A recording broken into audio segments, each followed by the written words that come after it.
और इसी बीच एक बड़ी खबर, आज बंगाल के दौरे पर मुख्यमंत्री योगी आदित्यनाथ 3 चुनावी जनसभाओं को संबोधित करेंगे। जनसभाएं बाराबंकी, रामपुर हाट और बोलपुर में होनी है। पश्चिम बंगाल में परिवर्तन की बयार है, ऐसा कहना है मुख्यमंत्री योगी आदित्यनाथ का। टीएमसी के भ्रष्टाचार तुष्टीकरण के खिलाफ जन आक्रोश है, सीएम योगी ने कहा। इससे पहले भी 3 रैलियां चुनाव में कर चुके हैं। आज 3 और रैलियां योगी आदित्यनाथ की तरफ से की जानी है पश्चिम बंगाल के चुनाव में। बंगाल में परिवर्तन की बयार ये मुख्यमंत्री की तरफ से कहा गया।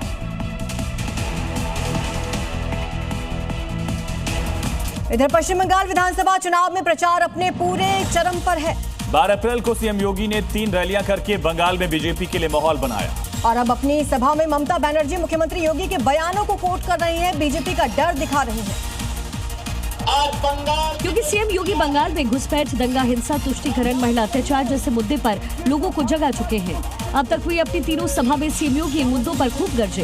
एक कठमुल्लापन की संस्कृति यहाँ नहीं चलने दी जाएगी। योगी के आक्रामक चुनाव प्रचार से ममता बनर्जी तिलमिला गई। अब अपनी सभाओं में लोगों को बीजेपी, खासकर सीएम योगी का खौफ दिखा रही है। ममता बनर्जी अपनी सभाओं में जिस तरीके से सीएम योगी का डर दिखाकर वोट की अपील कर रही हैं, उससे साफ है कि योगी बंगाल में बीजेपी के लिए एजेंडा सेट कर चुके हैं। वहीं पश्चिम बंगाल विधानसभा चुनाव में इस बार मुस्लिम वोटर्स का मूड थोड़ा थोड़ा बदला दिख रहा है। दरअसल अब तक ममता बनर्जी को सपोर्ट करने वाले मुसलमानों के मन में बहुत कुछ चल रहा है। कुछ मुस्लिम नेता खुलकर ममता बनर्जी की पार्टी के नेताओं का विरोध भी कर रहे हैं, क्योंकि उनके दिल में बाबरी धड़क रहा है। मुसलमानों का कहना है कि ममता बनर्जी की पार्टी में भी सांप्रदायिक लोग हैं जो कि मुसलमानों को सपोर्ट नहीं करते। इसीलिए इस चुनाव में उन लोगों ने पार्टी नहीं बल्कि व्यक्ति देखकर वोट डालने का फैसला किया है। पीरजादा अब्बास सिद्दीकी सुन्नी मुसलमानों के बड़े नेता हैं। इनकी अपील का बड़ा असर भी होता है। इनके बयानों से लग रहा है कि इस बार टीएमसी के लिए मुसलमानों का दिल नहीं, बाबरी के लिए मुसलमानों का दिल धड़क रहा है। पश्चिम बंगाल में करीब 30% मुस्लिम वोटर हैं। 85 से 90 सीट पर इनकी आबादी 35% से ज्यादा है। अब तक मुस्लिम वोटर में टीएमसी की पकड़ मजबूत रही है, लेकिन जिस तरह से मुस्लिम नेता बयान दे रहे हैं, उससे लग रहा है कि ममता बनर्जी की राह आसान नहीं रहने वाली। शाहजुद्दीन ओवैसी ने टीएमसी और बीजेपी पर तीखा अटैक किया। ओवैसी ने कहा, दोनों दलों में कोई बड़ा फर्क नहीं, दोनों मिलकर जनता को गुमराह कर रहे हैं।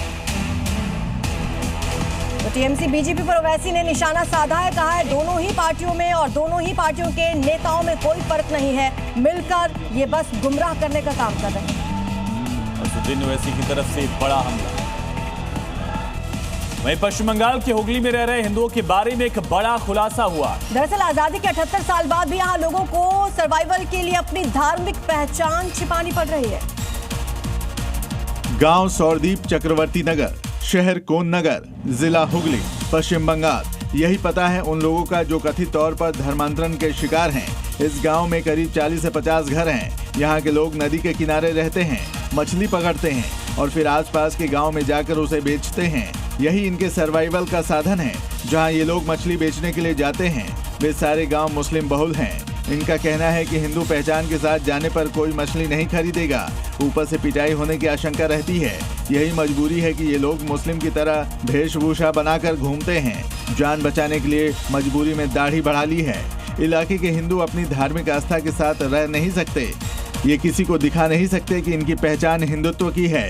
ये अदृश्य धार्मिक अतिक्रमण है, इसलिए हम इसे अर्ध धर्मांतरण कह रहे हैं।